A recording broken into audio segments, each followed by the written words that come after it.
back. Scott here with Surf and Shore. Today we are going to go through just concept-wise of mobility versus stability. A lot of times kind of get caught up in trying to figure out which one is which, or sometimes you might have a stability issue that masks itself as a mobility problem. Biggest thing that I see this happen with very often is going to be squatting. A lot of times people go down, hit that kind of squat position, come back up, they think that's all they have. The mobility issue is a stability issue. So one of the easiest ways that we can do to try and figure that out is we take out the stability component. So if we add stability into the system, we can provide and see if it's a true mobility issue or a stability.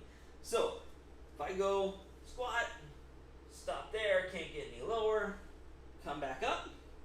Okay, so all I'm going to do next, add stability. So if I go down, I'm able to drop all the way down now.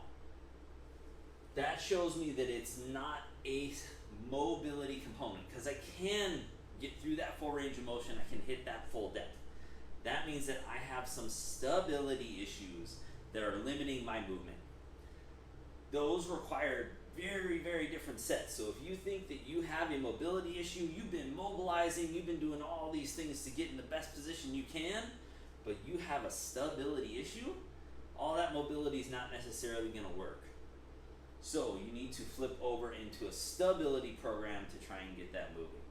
On the other side, if we do provide that stability, you get down, you hit that same sticking point, you come back up, you can't get any lower, that is a mobility issue. Now we have to kind of dive down into it, and we have to break things out to figure out what is causing that mobility issue. Is it coming from the back, from the hips, from the ankles, from the knees? From there, you can kind of start tailoring that mobility program to exactly what you need. For this, we're going to go through a little bit more of the stability, because I find that a lot of times people that do this test, they find out that, oh, I have a stability problem. Now what do I do? So big thing that you can start doing is you can start adding in just some stability within the squat. So you can just go through that motion and just doing just some little squats within that lower end of the motion, just to get that stability and get used to getting down and comfortable in that position. If you want to provide a little bit less stability, you can go into something like the band. Band is going to give a little bit less just because it is bouncy.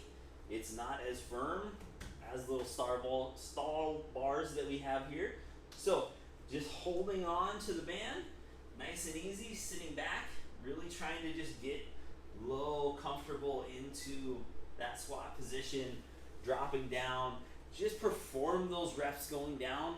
As you go, you can use a lighter and lighter band or find other ways to just decrease the stability requirement until you're actually able to do body weight, and then start adding in some weight through that full range of motion. Hope this helps. If you do have any of those stability problems, really work on getting into that range of motion where you have the stability issues. Keep trying it out, keep working on it. It comes over time. It's not a quick fix like some of the mobility stuff that you do. A lot of the stability stuff takes weeks as opposed to a couple days. Try it out, stay consistent, it will pay off.